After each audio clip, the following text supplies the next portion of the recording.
Lo que corresponde que analicemos a continuación es la diferenciación entre tres conceptos, nociones, ideas que están muy presentes en los trabajos metodológicos, en los manuales de metodología y en el análisis de los métodos de investigación, que son las nociones, las ideas, los conceptos de proceso de investigación, que ya empezamos a ver, el diseño de una investigación, el diseño empírico de una investigación y la idea de proyecto de investigación. Poder distinguir estas tres ideas nos va a permitir ordenarnos con los temas metodológicos, estrictamente metodológicos, y comprender que la investigación es un proceso que se da en contextos, institucionales, en contextos organizativos, que requiere diferentes recursos y que a la vez necesita, como parte de la investigación misma, de la planificación. Y esto es lo que vamos a ver con las ideas de proyecto de investigación, diseño de investigación y el proceso de investigación como la actividad, el conjunto de las actividades, el conjunto de las decisiones y el conjunto de los recursos que se ponen en marcha, que se ponen a disposición de la producción de conocimiento y la validación de ese conocimiento como conocimiento científico. Vamos a repasar un poco las fases del proceso de investigación considerado a escala micro. Vamos a empezar en especial por la fase sincrética, que es la primera que vamos a ver.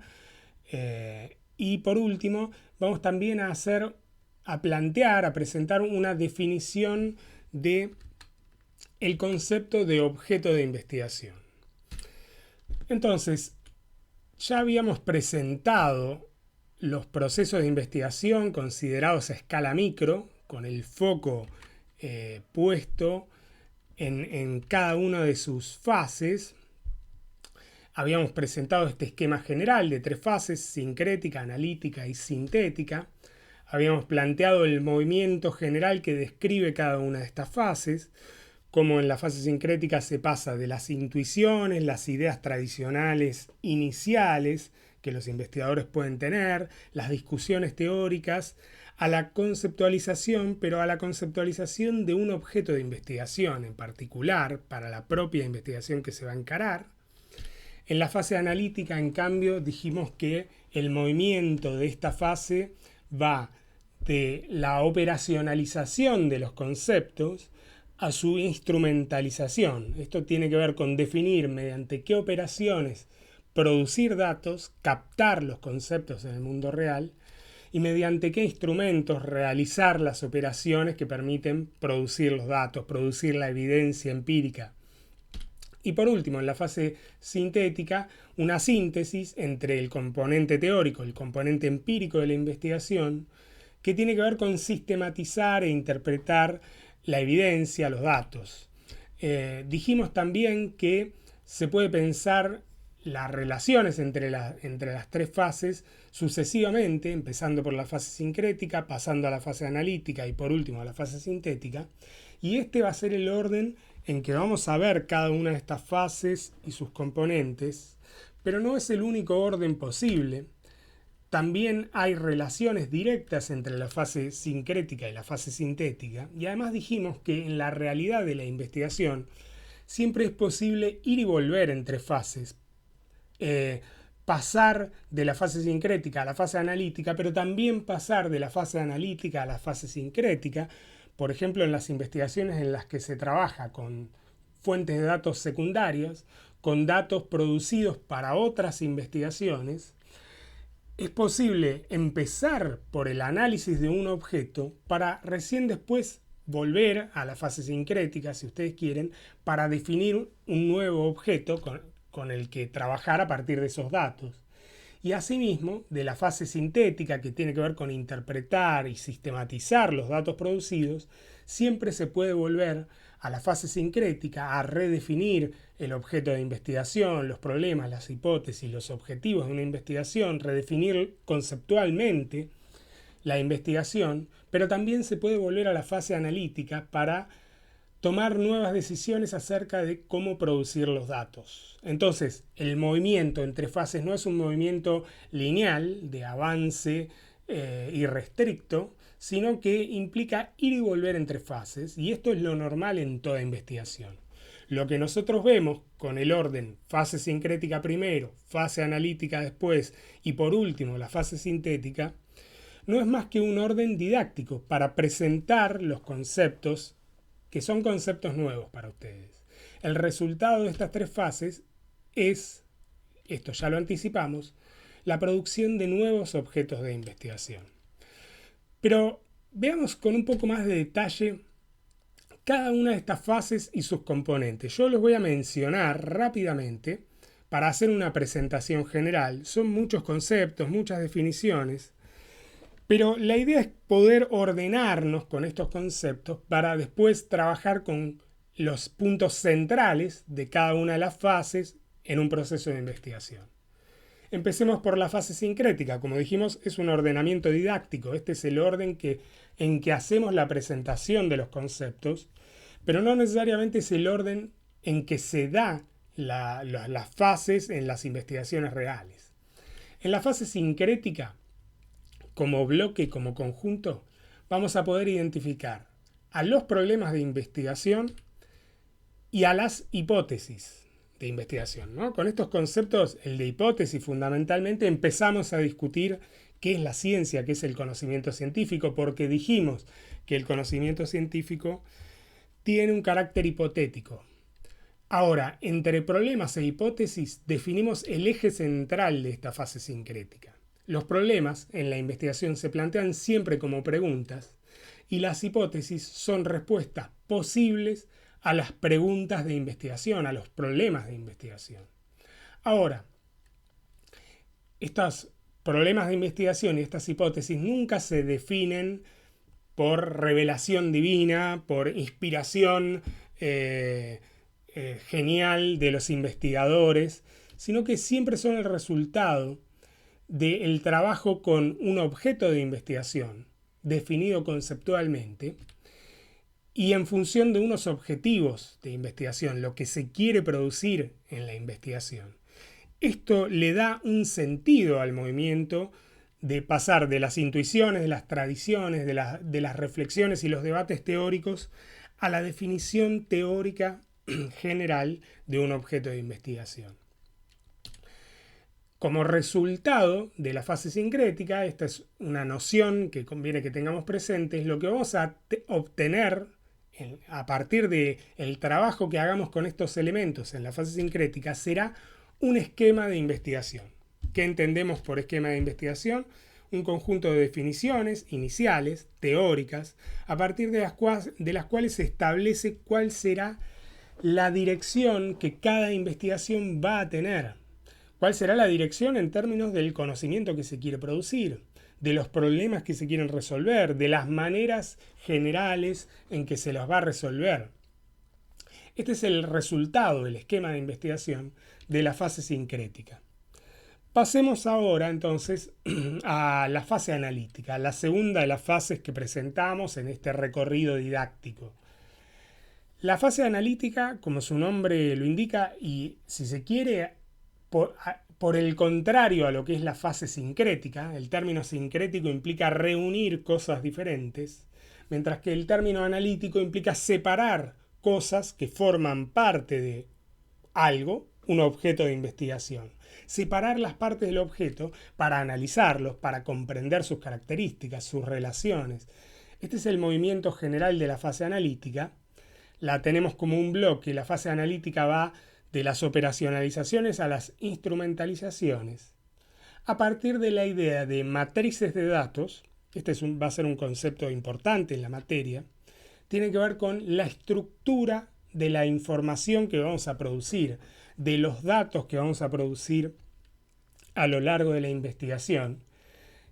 llamamos a esta estructura de los datos, no a los datos en sí, no a lo que observamos, no a la información que obtenemos, sino a la estructura abstracta, si ustedes quieren, pero organizadora de los datos, matrices de datos. Ya vamos a llegar a este concepto, lo vamos a ver con más detalle más adelante, pero tenemos por un lado los datos y su forma matricial, su estructura, y tenemos por el otro lado la instrumentalización, que tiene que ver con definir instrumentos que servirán para producir datos y ponerlos en práctica justamente para producir esos datos y para que en función de los datos y de la estructura de datos que nosotros tengamos prevista para trabajar en la investigación, podamos definir con qué instrumentos vamos a trabajar.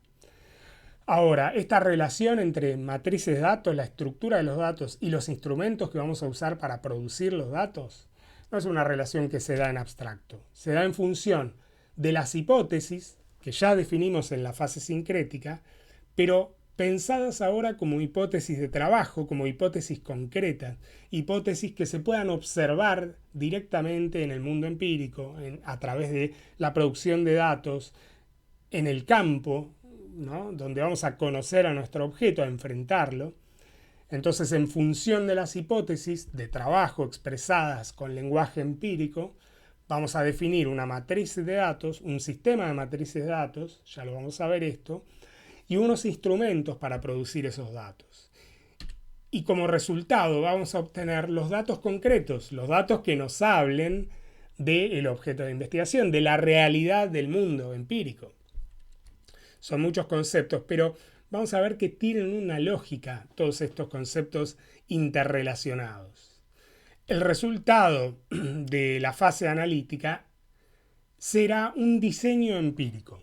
Ya vamos a ver qué significa un diseño empírico, pero podemos anticipar, ¿no?, que el diseño empírico de una investigación es el conjunto de decisiones que los investigadores toman estratégicamente para producir evidencia, teniendo en cuenta los recursos con los que disponen, el dinero, el tiempo, el personal, el nivel de calificación y capacitación del personal, la experiencia previa del personal que participa en una investigación, el tiempo con el que cuenta, porque siempre hay plazos, ¿no? Como en cualquier proceso productivo, hay plazos para producir resultados, y los resultados tienen que ser nuevos conocimientos. Entonces, en función de las delimitaciones que el investigador tiene, definirá un conjunto de decisiones estratégicas que llamamos el diseño empírico de la investigación. Ahora, la fase analítica también se define en función del esquema de investigación con el que se trabaja en una investigación, en función del objeto de investigación, los problemas, las hipótesis y los objetivos. Se definirá a su vez con qué hipótesis de trabajo se va a ir al campo, cuál es la hipótesis que se va a poner a prueba en el campo frente a los datos, qué tipo de datos se necesitan, con qué instrumentos se los va a producir. Y se obtendrán esos datos a partir del esquema de investigación y en conjunto con una serie de decisiones estratégicas. Esta es la fase analítica. Nos queda la fase sintética, ¿no? Dijimos que el diseño empírico es el resultado de la fase analítica y el esquema de investigación es el resultado de la fase sincrética. Y entre los dos elementos vamos a poder empezar a pensar en la fase sintética. Sintética habla de una síntesis, de una combinación, de una interrelación. Voy a sacar mi cara de la pantalla para que puedan ver todos los carteles, todos los textos. Ahí estamos. Tiene que ver con una síntesis, una combinación, una interrelación coherente, razonable, en función de unos objetivos, pero también en función de la evidencia empírica que se puede producir. Los dos elementos van a estar en juego en la fase sintética, a través del tratamiento de los datos y su interpretación.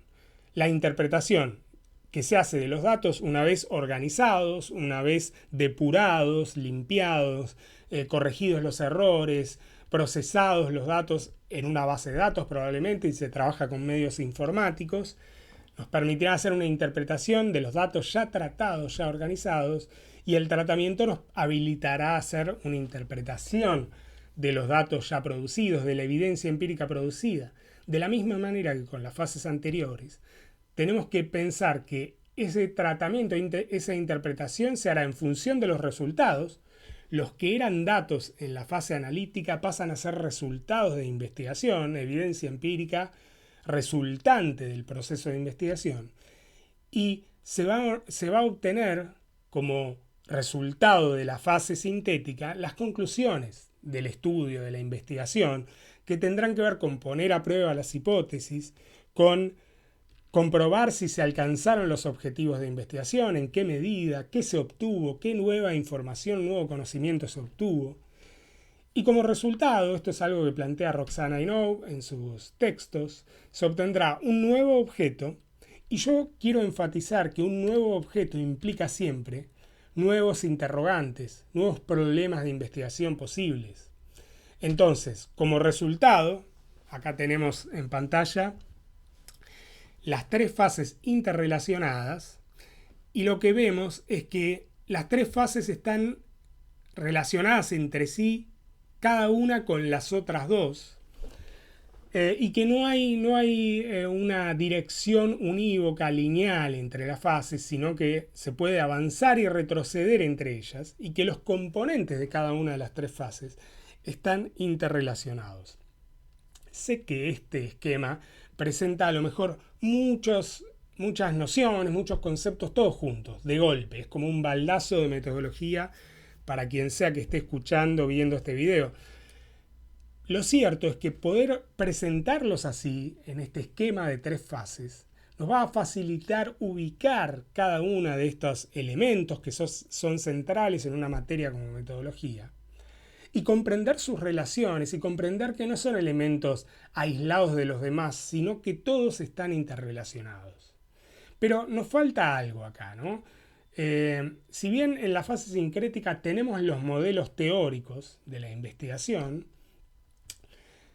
en realidad la teoría es un elemento que permite, a partir de un nuevo objeto, definir un nuevo modelo teórico para volver a plantear problemas, hipótesis, objetivos, reiniciar un proceso de investigación a escala micro en sus tres fases.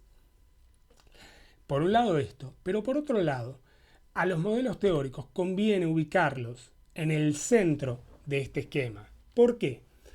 Porque la teoría, las definiciones teóricas, los conceptos con los que trabajamos, las tradiciones conceptuales, los resultados de los debates en las comunidades científicas, en las comunidades de investigadores, incluso en las comunidades profesionales donde cada uno se desempeña y necesita desarrollar una investigación, esas discusiones que son abstractas, que tienen que ver con conceptos en abstractos, con pura teoría, están siempre presentes, tanto en la fase sincrética como marco teórico de la investigación, que nos permite iniciar la definición del objeto de investigación, de los problemas, de las hipótesis y de los objetivos.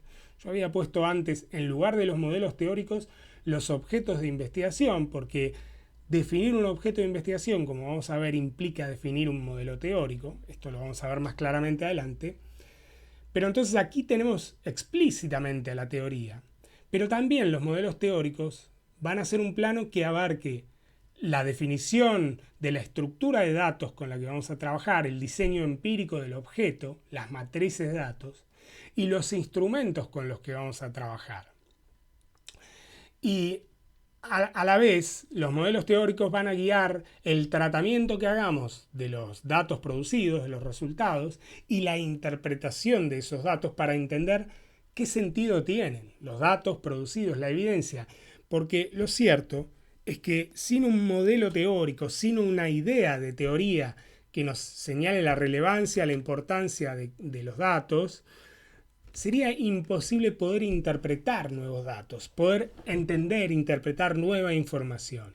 Entonces, me parece bien adecuado, como Roxana Inoue también lo plantea, ubicar los modelos teóricos en el centro de este esquema y en un plano que abarque a las tres fases del proceso de investigación a escala micro. Las tres fases y todo el proceso de investigación a todo lo largo de cada proceso de investigación concreto implican siempre la presencia constante de la teoría, de las definiciones teóricas. Si no tenemos esto presente, nos podemos confundir pensando que la investigación es un mero procedimiento instrumental que no requiere ninguna teorización. Pero ya vamos a ver que en los instrumentos, en los datos, al igual que en los problemas, en las hipótesis y en la interpretación que se pueden hacer de los resultados de investigación para extraer conclusiones, siempre están presentes los conceptos teóricos definidos, pero también los presupuestos un poco inconscientes que los investigadores tienen en sí mismos y que llevan como definiciones no explicitadas. Bueno, esos presupuestos básicos, conceptuales, también están presentes a lo largo de toda investigación. Entonces, dijimos que íbamos a empezar a analizar las tres fases del proceso de investigación a escala micro. Bueno, empezamos por los esquemas de investigación, pero los distinguimos de los diseños de investigación y de los proyectos de investigación. Estos tres esquemas tenemos que poder diferenciarlos. Hay definiciones distintas, interrelacionadas, parecidas en algunos aspectos, pero son conceptos diferentes. Los esquemas de investigación tienen que ver con cómo se define el objeto de investigación desde la teoría. Tienen más que ver con la definición abstracta, teórica, que se hace del proceso de investigación. Los diseños de investigación, en cambio, probablemente esta idea de diseño de investigación o diseño empírico de una investigación la hayan escuchado nombrar alguna vez.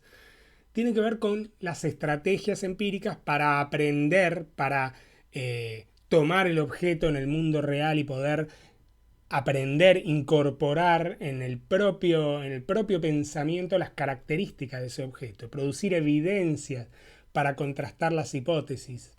Abarca el tratamiento de la temporalidad, cantidad de unidades de análisis, fuentes de datos, actividades en contexto, diseño de análisis. Ya lo vamos a ver en detalle esto. Este es el diseño de investigación. Pero los esquemas y los diseños de investigación que los ubicamos en relación con la fase sincrética, los esquemas, y con la fase analítica, los diseños, se dan en el marco de los proyectos de investigación. Pero los proyectos no pensados simplemente como un sinónimo del proceso de investigación, sino pensados ahora, el proyecto de investigación, como el plan que se propone, que los investigadores proponen de su investigación. El plan que proponen en el marco de las instituciones, que proponen a las instituciones.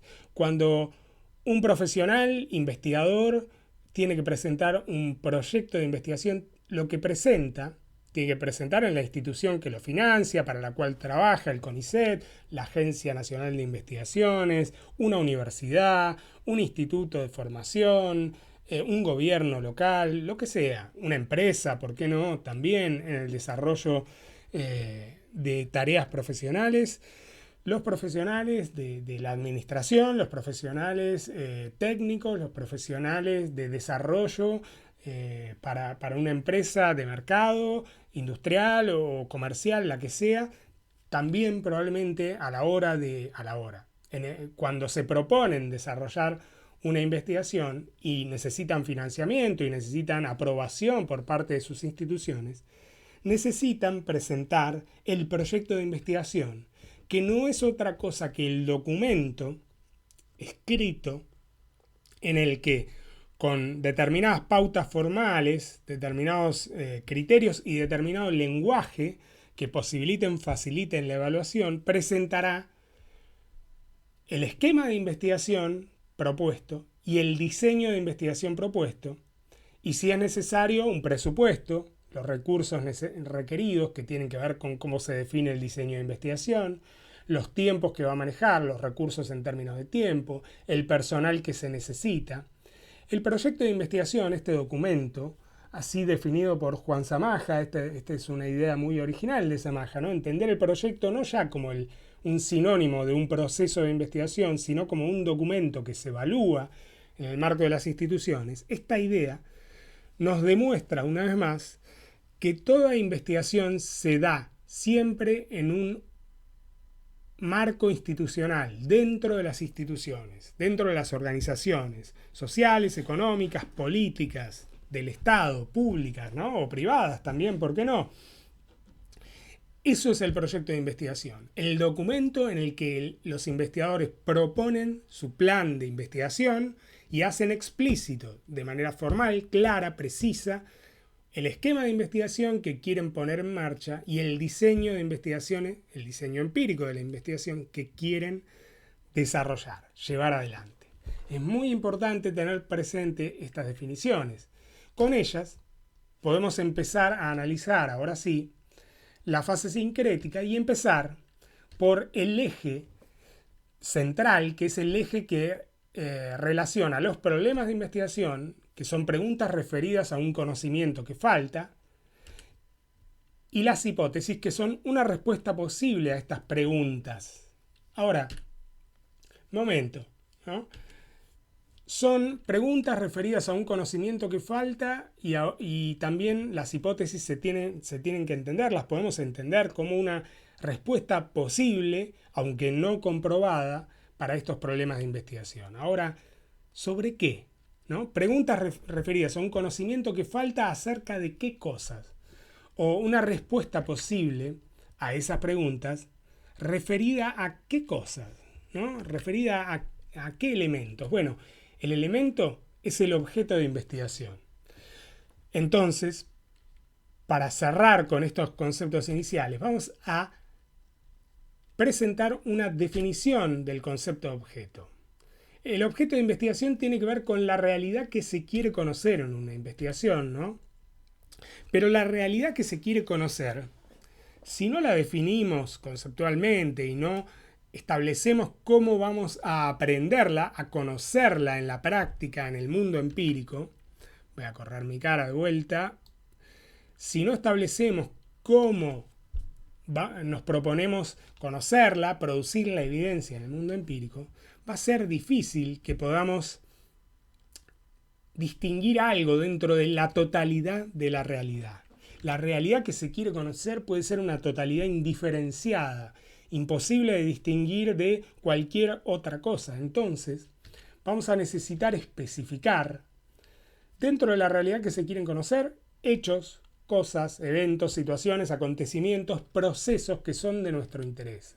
Y cuando hablamos de cosas en particular, pensamos en cosas que pueden ser cosas animadas o inanimadas. Un perro es una cosa animada. Por sí misma es un ser vivo, se mueve, ladra, mueve la cola, se esconde, sale a saludar, pasea, tira de la correa, lo que sea. Corre la pelotita que uno le tira o el hueso que uno le tira. Eso es un perro, es una cosa animada. Ahora, un libro no es una cosa animada. Un libro, a ver, tengo acá el manual de Inoue. Bueno, un libro es una cosa inanimada. Si yo la suelto, el libro cae simplemente. Pero además, si yo no leo al libro, el libro no tiene vida. No tiene, o más que vida podríamos decir, no tiene ningún tipo de dinámica, ningún tipo de desarrollo, ningún tipo de funcionalidad. Es una cosa inanimada. La materia que se analiza en la física, en la química en general, salvo que sea la bioquímica, que se ocupa de materia viva, en general la materia que se analiza en la física, en la química, en las ciencias naturales más básicas, en general son cosas inanimadas, aunque, bueno, podemos pensar hasta dónde llega la animación de las cosas concretas, de las cosas materiales. Pero distingamos, ¿no? Claramente, las personas, los animales, las plantas, si ustedes quieren, las organizaciones sociales, las empresas, las colegios, escuelas, instituciones educativas, son cosas animadas. Mientras que la materia, los libros, los documentos, si nadie los lee, si nadie los utiliza como herramientas o algo, son cosas inanimadas. No tienen ánima, no tienen espíritu, no tienen vida, si ustedes quieren. Si me permiten esta metáfora espiritual. Las cosas también pueden ser cosas individuales o colectivas. Una persona es un ser humano individual. Ahora, un equipo de trabajo es una cosa colectiva, es un conjunto de individuos que cumplen funciones, que están regulados, que se organizan de determinada manera, que tienen jerarquías, que comparten un lenguaje común. Bueno, es una cosa colectiva. Un grupo de trabajo, un grupo de producción, una empresa, una universidad, un instituto de formación, son cosas colectivas, animadas, ¿no? Porque tienen una vida propia. Mientras que las personas individualmente consideradas como personas son indivisibles, son individuales, no se pueden reducir a algo menor. Pueden ser cosas simples o complejas en este mismo sentido, ¿no? Un texto siempre es una cosa compleja. Este título, Cuestión de método, aportes para una metodología crítica, este título es de por sí una cosa compleja, es un conjunto de letras que, reunidas con un orden determinado, una sintaxis, una gramática, pueden tener cierto sentido para quien los lee o para quien los escribe. Son cosas complejas. Cosas simples, podríamos decir, en este nivel de análisis, cada una de las letras, cada una de las palabras, como letras en sí mismas, cada letra no se puede dividir. No podemos tener una media letra. Entonces, cada letra es simple, es indivisible en este sentido individual, si ustedes quieren. Y estamos hablando de textos, son inanimadas. Hasta que alguien no las lee, son inanimadas. No tienen una vida propia, una dinámica propia. Bueno, los objetos de investigación involucran cosas, que pueden ser cosas animadas o inanimadas, individuales o colectivas, simples o complejas. Pero no solo involucran cosas, hechos, eventos, situaciones, acontecimientos o procesos, sino que también, este es el contenido concreto de la investigación, pero también involucran fenómenos. Fenómenos en el sentido de un orden de cosas, un tipo de cosas, pensados de determinada manera, definidos conceptualmente. Un fenómeno implica definir aquello que nos interesa conocer en términos conceptuales, establecer relaciones de interés entre las cosas que estamos investigando, pero ya no pensadas como cosas concretas, sino como cosas abstractas, con un contenido teórico. Lo que nos permite definir a las cosas como fenómenos es la teoría. Si simplemente un acontecimiento como un intercambio mercantil, por ejemplo, o como una clase, no la definimos como un fenómeno, una clase de una materia, la que sea, ¿no? Metodología de la investigación, estadística, economía, psicología, sociología, la que usted quiera, física, química, ¿por qué no? Bueno, si no definimos esa clase, ese conjunto de acontecimientos como un fenómeno, en el cual dentro de esa clase no solo hay gente reunida, sino hay gente reunida haciendo algo, enseñando, aprendiendo en alguna medida, compartiendo un lenguaje, compartiendo materiales. Si no lo pensamos a partir de la teoría, no podemos pensar en un fenómeno y va a ser muy difícil que podamos investigarlo. Si simplemente nos quedamos con las cosas concretas y no le agregamos el contenido abstracto, teórico de la investigación, entonces no tendremos un objeto de investigación, tendremos partes de la realidad que pueden ser parte de una totalidad indiferenciada, que empezamos a analizar, a distinguir unas cosas de otras, pero si no le sumamos la teoría, nunca vamos a entender qué sentido y qué función cumplen las cosas en el mundo como parte del mundo. Estos dos tipos de contenidos están interrelacionados en toda investigación. El contenido concreto tiene mucho que ver con lo que se estudia, se ve en la fase analítica de un proceso de investigación, y el contenido abstracto, que tiene mucho que ver, los fenómenos definidos por la teoría, que tiene mucho que ver con los contenidos, los elementos que participan de la fase sincrética del proceso de investigación. A partir de estos dos contenidos sintetizados, combinados, podemos obtener un objeto de investigación. Una síntesis de componentes abstractos y concretos, teóricos y empíricos. Bueno, espero que estas definiciones, que son arduas también, lo sé, empiecen a iluminarnos, a permitirnos comprender cómo se desarrolla una investigación de manera un poco más concreta. Y para eso empecemos por definir cómo se define, si me permiten la repetición, cómo se define cada objeto de investigación en cada investigación. Todo objeto de investigación involucra, primero, una pregunta, voy a poner la animación, una pregunta que tiene que ver con qué queremos conocer.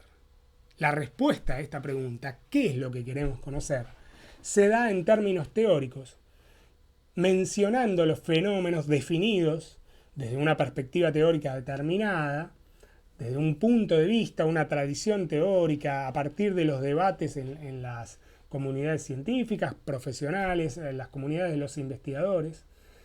Respondemos a esta pregunta, ¿qué es lo que queremos conocer?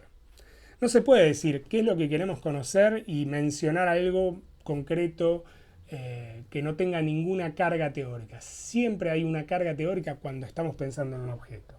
No podemos simplemente decir, bueno, queremos conocer todos y cada uno de los intercambios comerciales que se dan en el mundo, en el mercado mundial. Imposible. Eso no es más que una suma de cosas concretas que no tienen ningún sentido en sí mismo.